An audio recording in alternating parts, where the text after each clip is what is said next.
মাসুকামায় ডাক দিয়েছে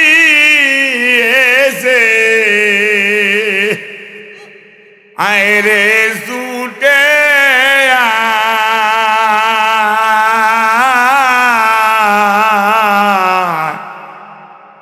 জান্নাতের বাগিচা করছে সরমনার ময়দান সেই বাগানের গাছে ডালে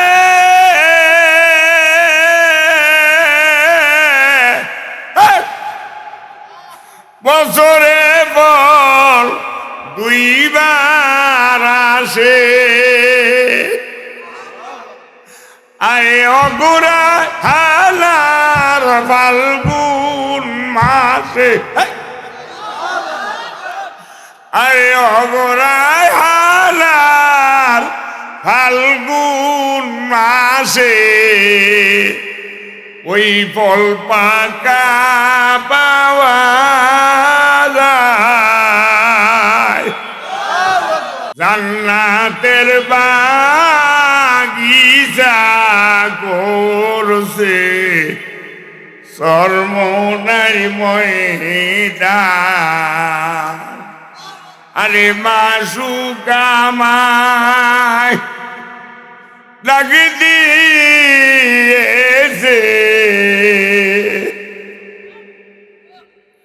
আয়রে ছুটে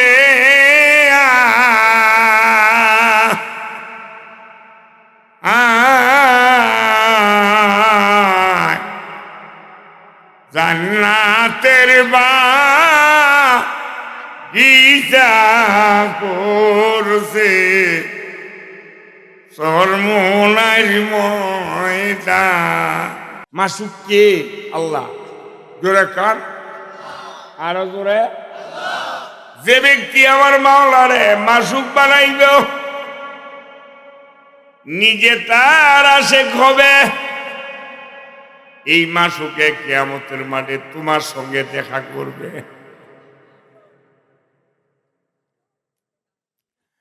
ইব্রাহিম বেন আদম ছিল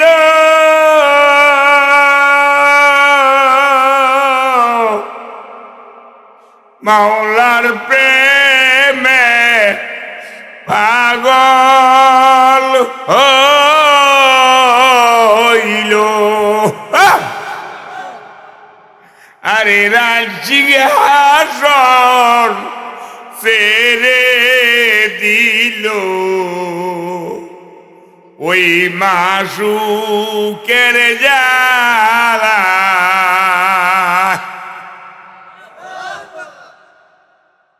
ইব্রাহিম বিন আদম উনি বলকের বাচ্চা ছিলেন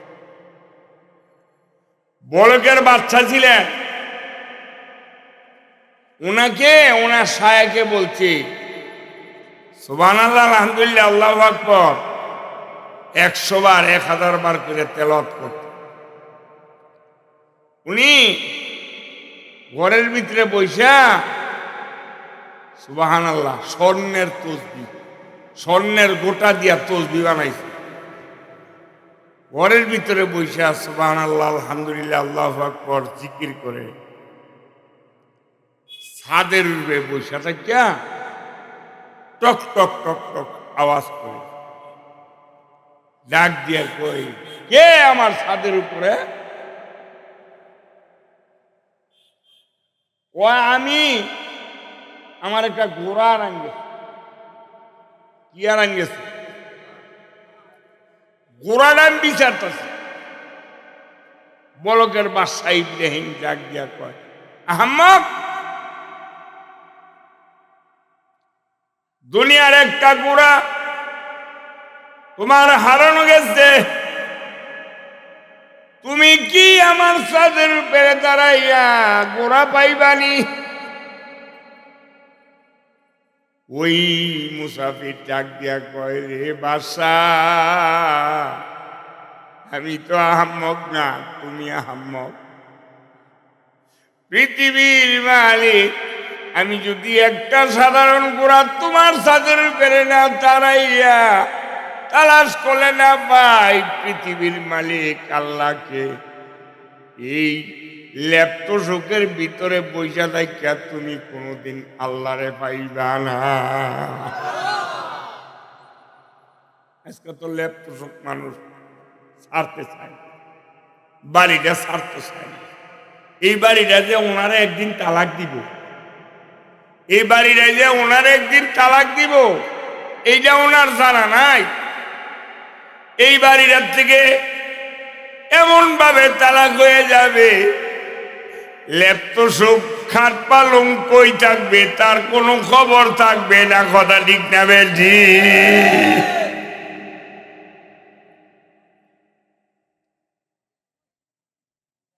আজকে সেই লেপ্ত শোকের মায়া ছাড়তারে না, 30,000 টাকা দামের খাটের মায়া ছাড়তারে না। এইটারে এত ভালোবাসে, এইটা একদিন তোমারে তালাক দিব, এমন ভাবে বিদায় দিব রে, এই লেপ্ত শোকে তোমাকে আর রিসিভ করবে না।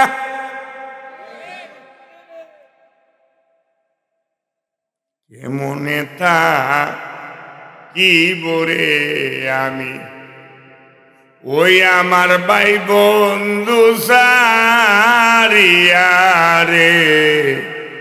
কয় বড় দেশে যাইয়া,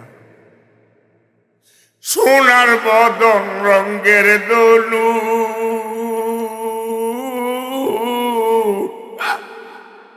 পিঁপড়াই করবে রেনু রেনু রে,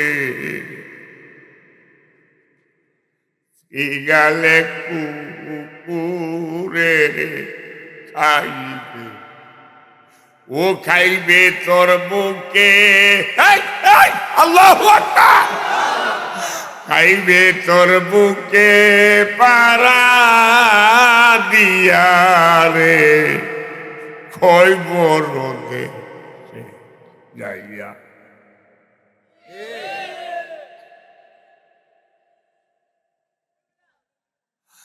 খাট পালঙ্গার বলবি জানা আল্লাহ। আরে সোনার বদন রঙ্গের দলু পীরপায় করবে রেনু রেনু রে,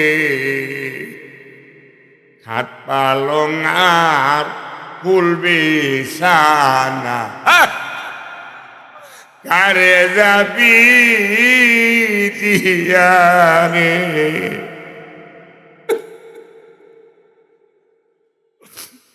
ওই বড় দেশে যাইয়া।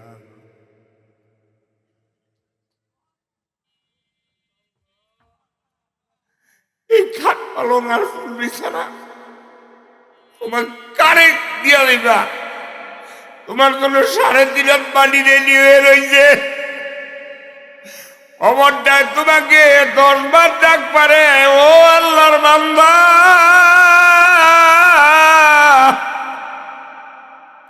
আমি তোমার জন্য ওয়েট করতেছি, আসো। কবরে আইসা দেখো আমি তোমার সাথে কি সুন্দর ব্যবহার করি।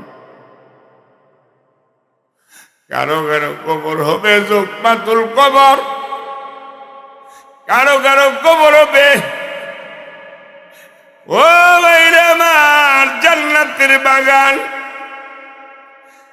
কারো কারো কবর হবে 99টা সর্প, কারো কারো কবর হবে আগুনের খাওয়া। এই কবরে কেমনে থাকবো? ভাই বন্ধু আত্মীয় স্বজন ছেলে মেয়ে তুইয়া এই কবরে তো আমার মাওলা ছাড়া বান্ধব নাই। আল্লাহ, এই কবরে আমার মাওলা ছাড়া কেউ বান্ধব নাই। ও ভাইরা আমার, ভাই বন্ধু স্ত্রী পুত্র যারা তারা সবাই থাকবে উপরে আর উপরে। মইরা গেলে তুই আইব অন্ধকার কবরে।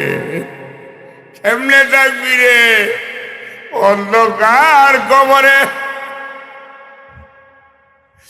বাদশাহ ইব্রাহিম বিন আদম মনে মনে চিন্তা করে, কথা তো ঠিকই কইছে, ল্যাপটপের ভিতরে পয়সা থাকে তোমার মাওলার আমি পাইতাম না। উনি সকালবেলা উঠা কারো কাছে কোনো কথা কয় নাই, ঘর থেকে বের হইয়া উনি জঙ্গলে চলে গেলেন। ইব্রাহিম বিন আদম ছিল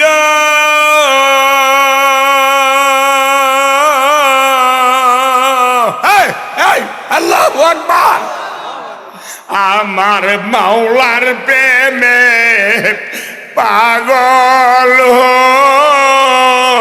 হইল, আরে রাজসিংহাসন ছেড়ে দিল। ওই মাসুকের জালায় জঙ্গলে যাইয়া উনি বসবাস শুরু করলেন। জঙ্গলে থাকে, জঙ্গলের ভিতরে থাকে যিনি একটা বলকের বাচ্চা। উনি কিন্তু প্রধানমন্ত্রী না, ওনারে কেউ দৌড়ে দেয় নাই। কথা নিতে ঠিক, উনি শেখ হাসিনা না যে ফিডালির ডরে গাড়ি তুলছে, উনি মাওলার ডরে বাড়ি ছাড়ছে। ঠিক আছে ঠিক, মাওলার ডরে বাড়ি ছাড়ছে। ওনার দ্বারা এই দেশ চালায় গেছে, হেগুবিতে মাওলার কোনো ডর আছে না, ভয় আছিল না। এই মাওলার ভয়ে উনি জঙ্গলে গিয়ে বসবাস করেন। এক পর্যায়ে ওনার গায়ের জামাটা ছিঁড়ে গেছে। উনি 60 টাকা লয়ে যায় নাই, জামা কাপড় লয়ে যায় নাই, ব্যাংক ব্যালেন্স লয়ে যায় নাই, বিলিয়ন কোটি টাকার বাড়ি লয়ে যায় নাই। উনি বড়কের বাসা জঙ্গলে গিয়া জামা ছিঁড়ে গেছে। জামা,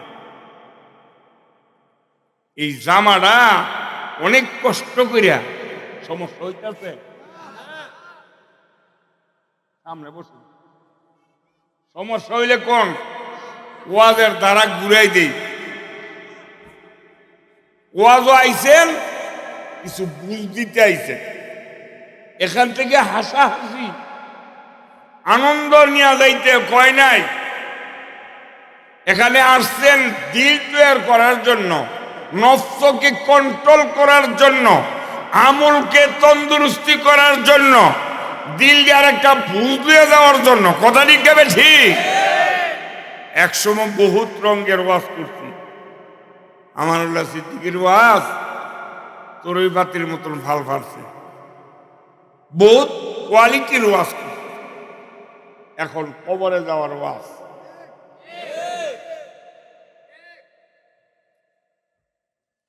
ভাইরা আমার,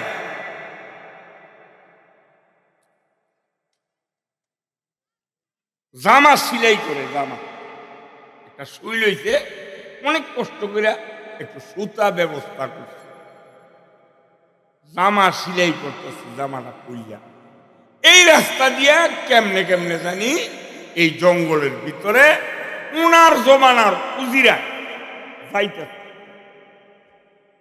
নজর করে দেহে হারি বাসা করতে বারো বললো, দুনিয়ার মানুষ সব বিচারলাম, ওনারে পাইলাম না, দৌড়ে গেছে সালাম দিয়া, বাসা আপনি বাসাই ছাইরা দিয়া বলছে, আপনারা আমরা দেশের মানুষ বহুত তালাশ করছিলাম, আপনি চলে আইছেন, আপনি জঙ্গলে থাকেন, এত বড় বড় রাজপ্রাসাদ আপনার তুইয়া, জামা কাপড় টাকা পয়সার কোনো অভাব নাই, আপনি এই জঙ্গলে বৈশা বৈশা জামারা সিলাই করতেছেন, আপনার কি টাকা পয়সার অভাব? বাদশা ডাক দিয়া কয়, রে উজির, এতদিন মানুষের বাসাই করছি, সামনে সালাম দিছে, পিছনে সালার পকয়ে গালি দিছে,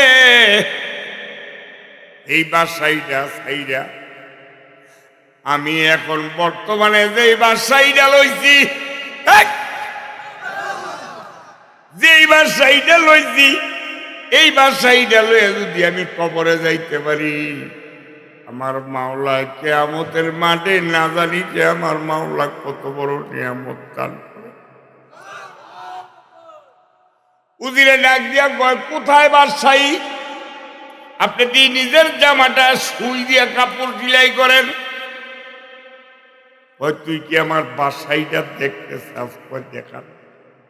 ওই যে সুইটা দিয়া জামা কাপড় সেলাই করতেছে, এই সুইটা তাজলা নদীর উপর নিক্ষেপ করে দিব। উত্তাল তরঙ্গ তাজলা নদীর উপরে সুইটা নিক্ষেপ করে দিয়ে আল্লাহর হুকুমে যদি সুইটা আবার উড়ায় আনতারি, উদার হইছিলাম না? আল্লাহ আকবার শব্দটা জোরে ক, দেখান তো দেখি, আমি একটু দেখবো। আশ্চর্যের ব্যাপার না, লোয়ার সুই কাপড় শিলা, এইটা তাজলা নদীর উত্তাল তরঙ্গ, এই ঢেউয়ের মধ্যে ফালাই দিয়ে আবার নাকি পুনরায় উঠে বুঝলে কয় আমি দেখি। তাজলা নদীর কিনারে যাইয়া হাতের সুইরা সুতারা খুললা রাখা নদীর উপরে নিক্ষেপ করে দিয়া কিছুক্ষণ পর বলদের বাদশা ডাক দিয়া কয়, নদীর বাসেরা আমার সুইটা উড়ে দিবিনি আল্লাহর হুকুমে? বলতে দেরি হয়েছে, কোটি কোটি মাছ মুখের ভিতরে একটা করে স্বর্ণের শৈলে হাজির হইছে। ডাক দিয়া কয়, আমি তো স্বর্ণের সুই চাই না, আমি তো দুনিয়াটার আগেই লাথি দিছি, আমার এই লোহার সুইটা তোরা উঠায় দে। কিছুক্ষণ পর নজর করে দেখে একটা মাছ লোহার সুইটা কামড়টা তুললা বলকের বাসা আল্লাহর ওলির সামনে হাজির হইয়া থরালে কাঁপতাছে, নিজের বাসা দিয়া বুঝাইতেছে, হুজুর এই সুইটা তালাশ করতে আমার দেরি হয়ে গেছে, আমার মাফ করিয়া দেন। বলকের বাসা আর চোখে বাড়ি রাখতে পারি নাই, ডাক দিয়া কৌদিন রে, এই দেখ লোহার সুইটা আবার মাওলায় উঠাই দিছে, দুনিয়ার জমিনে কত বড় বাদশাহী আমার দিছে।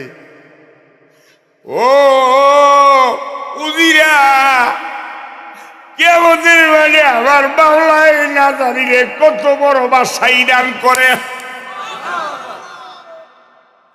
এরা ছিল আল্লাহ লোক, তুমি আর আমি কিসের আল্লাহ? এখনো তো এই দরজায় যাইতে পারি নাই, এই দরজায় যাইতে হইলে মাওলার প্রেমে পাগল হইতে হইবে। আল্লাহু আকবার।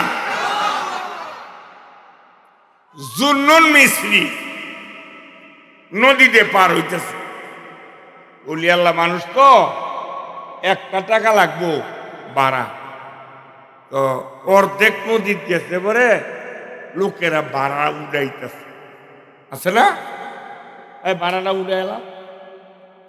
উনি বলল, বাবা আমার কাছে তো টাকা নাই, আরেক সময় যদি এদিকে আসি তোমার এই টাকার ঋণ না পরিশোধ করার চেষ্টা করি। এই কথা শোনার পরে মাঝি তো মাঝিও, ঠিক জোরে কর, মাঝি তো মাঝিও আফে তাফে গালাগালি শুরু করছে হুজুরে। মাঝিও বকাবাজি করে মন্দসারি কয় নৌকার যে কতগুলি প্যাসেঞ্জার আছে এরাও সমালোচনা শুরু করছে। হুজুর দেখলে কিন্তু এমন সমাজের কিছু সংখ্যক মানুষের শরীর চুলকায়। হুজুরকে দেখলে সমালোচনা, পরের ভাই খায়, পরের ভাই খাই না। আল্লাহ পরের ভাই খাওয়ায়, আমার খাদেম বানাইছে তোর বউরে,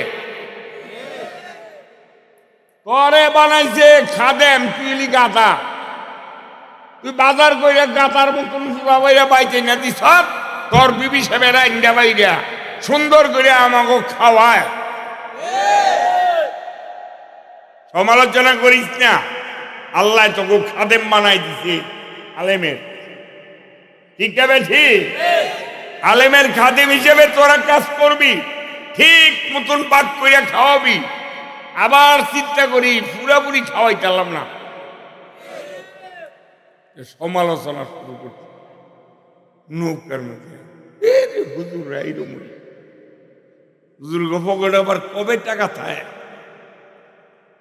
নৌকা ভাড়া হইব ভাড়া দিতে না, সমালোচনা করতেছে। আল্লাহর মিছিল কালেকশন লাগাইছে, ফোন করতেছে কারে, আল্লাহর কাছে ফোন লাগাই দিছে। সুবহানাল্লাহ কইবেন, আল্লাহর কাছে ফোন লাগাই দিছে। আল্লাহ তোর কাদেম রে তুই এইভাবে বেয়াদবি করস, টাকা নাই আমার। মাঝিয়া সমালোচনা করে, প্যাসেঞ্জারও মাঝি করে করুক, কিন্তু ডাইনে ভাইয়ের প্যাসেঞ্জার গুলি যদি আমার সমালোচনা করে, শুনতে বেশি খারাপ না? এই নৌকার মধ্যে এমন কোন আল্লাহওয়ালা লোক ছিল না, এমন কোন দিনদার ছিল না। এই কথা কইবেন না, হুজুরের ভাড়া আমি দিয়া দিব। হুজুরে কারই থাকবো, হ্যাঁ বয়ে থাকবো, বই থেকে আরেক দিকে চাই, হুজুরের দিকে চাইলে এটা তো আলেমদেরকে এত আলেমদেরকে ঠাট ক্লাসের প্যাসেঞ্জার, আলেমরা এত টাকার মালিক হবে।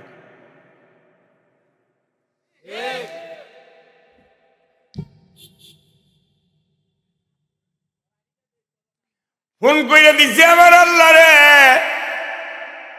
আল্লাহ থর গোলাম এত গরিব, অবর্দস্ত হইতে হইতাছে নৌকার মধ্যে।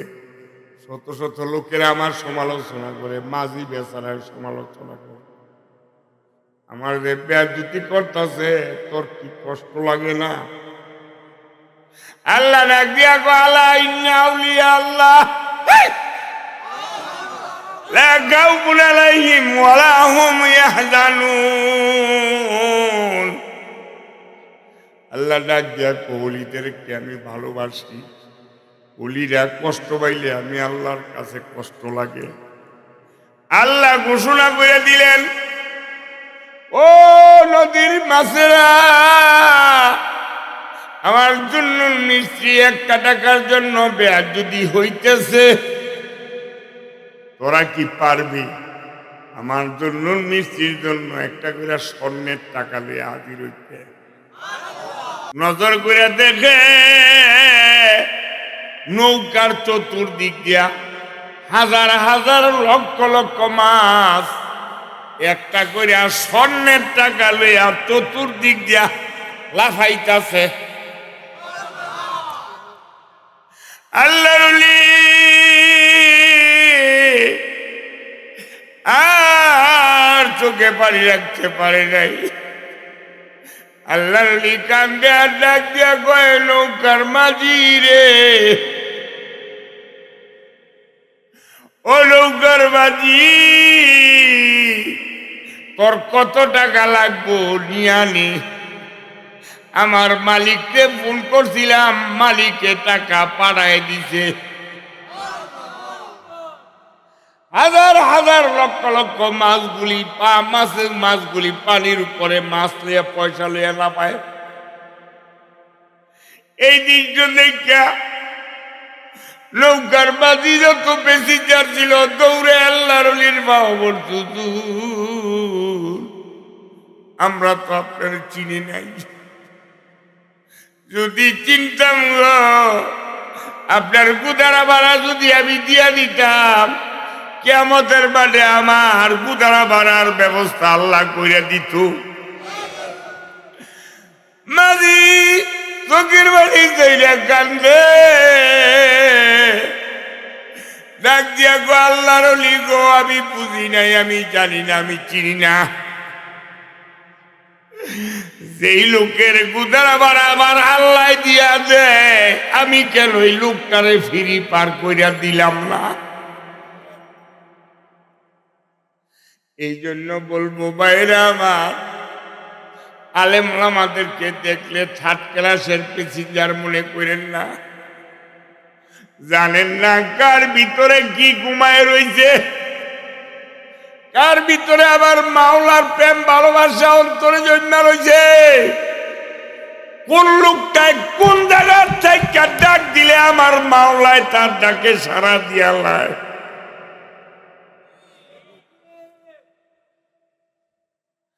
এই জন্য অনুরোধ করবো ভাইরা আমার, মনে মনে বুঝান, মন রে সব হইতো দিয়া যাম, অন্তত মানুষ হইতালাম না, মানুষ হইতালাম না, মুমিন হইতালাম না, দুনিয়ার মোহাব্বত অন্তর থেকে সরাইতে পারলাম না।